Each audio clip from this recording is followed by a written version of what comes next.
unless you love, your life will flash by.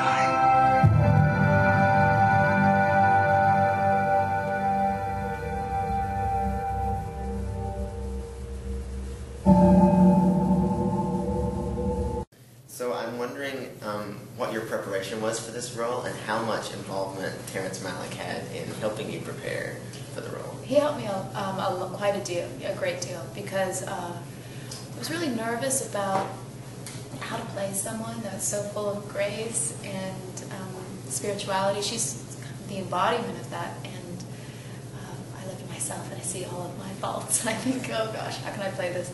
But he was wonderful. He suggested paintings of the Madonna that I might look at so I went to the Metropolitan Museum of Art and sat for hours staring at these women. He also suggested that I watch some Lauren Bacall films to study the way she spoke in the beginning of her career. There's kind of an eloquence and grace and straightforwardness to it. I read a lot about cultivating joy. There's a Thomas Kempis poem about nature and grace that was very instrumental in creating the character.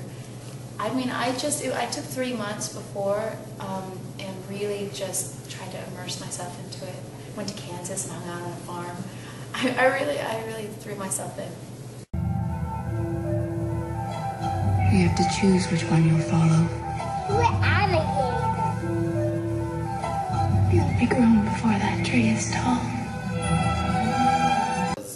When you first read the script, did the end result of this movie look anything like you anticipated it would from when you first was presenting this material? You know, it really did, because the script as I read it, it is a script, but it's not like a typical screenplay. It's written almost like a novel. It's so beautiful. It's like a great piece of prose that I hope someday is published, because I found it so gorgeous. And it's not written in like, oh, here's a bunch of scenes, you know, beginning, middle, and end. It's a lot of moments where in the screenplay it talks about the mother's hands, and then all of a sudden it's like she's 90 and you see her 90-year-old hands. Just little tiny images like that. So the idea of what the story was is captured in our film. We did a lot of different ways of expressing the mother's love for children and expressing the father's love through nature for his children. I just didn't know what was going to make it in the film. So it is the same story, but just it was a mystery as to how it was going to be told.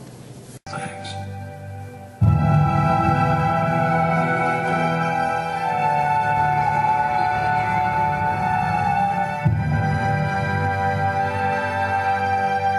Guide us to the end of time.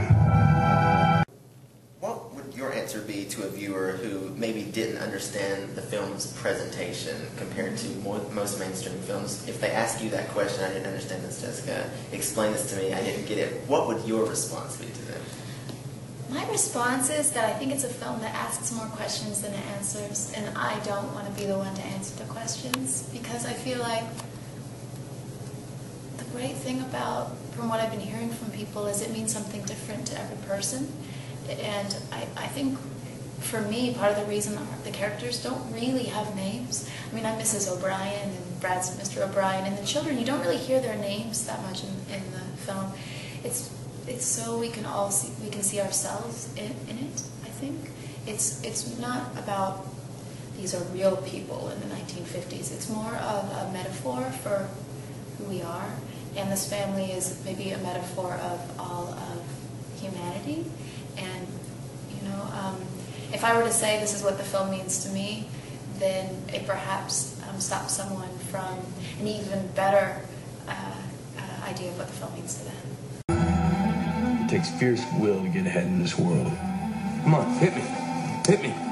Come on, son. He's afraid of you. You expect things of him only an adult can accomplish.